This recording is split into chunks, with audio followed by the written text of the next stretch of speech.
এবং অন্যান্য অপরাধগুলো বিবেচনায় নিয়ে তাদের সম্পত্তি বাজেয়াপ্ত, আসাদুজ্জামান কামালের মৃত্যুদণ্ড এবং আইজিপি মামুনের বিচার কার্যে সহযোগিতার জন্য তার সাজা কমিয়ে দেওয়া হয়েছে 5 বছর। তবে আরো অনেক মামলা তাদের বিরুদ্ধে আছে এবং সেই মামলাগুলো আশা করি ন্যায় বিচার প্রতিষ্ঠা হবে, সবাই সুবিচার পাবে। আজকের এই আদালতের রায়ের মধ্য দিয়ে কয়েকটি জিনিস প্রমাণিত। ফ্যাসিস্ট স্বৈরাচার যত শক্তিশালী হোক, যত দীর্ঘদিনই রাষ্ট্র ক্ষমতা অবৈধভাবে পরিচালিত করুক, ক্ষমতা ভোগ করুক, তারা একদিন না একদিন আদালতের কাঠগড়ায় তাদের দাঁড়াতেই হবে।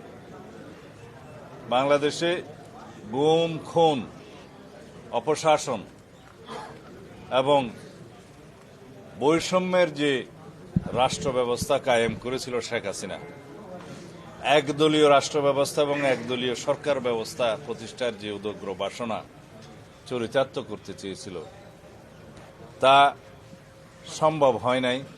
কিন্তু দীর্ঘদিনের অপশাসন এবং ফ্যাসিবাদী শাসনের জাতাকলে এদেশের মানুষ পিষ্ট হয়েছে, আমরা পিষ্ট হয়েছি, আমরা ভুক্তভোগী হয়েছি। এই দেশের উন্নয়ন অগ্রগতি বহু বছর পিছিয়ে গিয়েছে। আমরা আর পিছনের দিকে তাকাতে চাই না।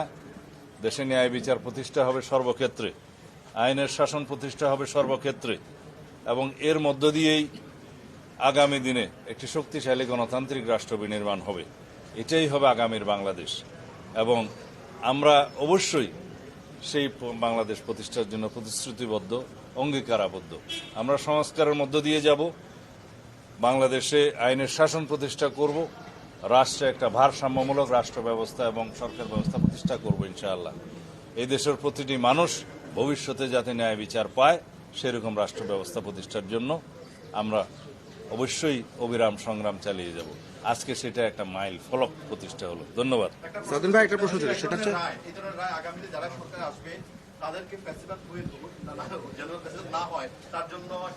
এই বিচার হচ্ছে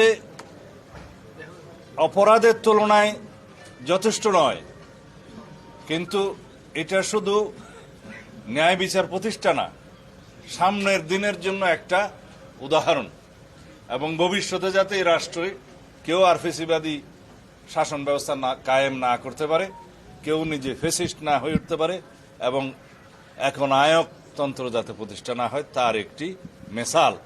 এটা ভবিষ্যতের জন্য একটা শিক্ষা, শুধু অতীতের জন্য বিচার নয়, এটা আমাদের মনে রাখতে হবে।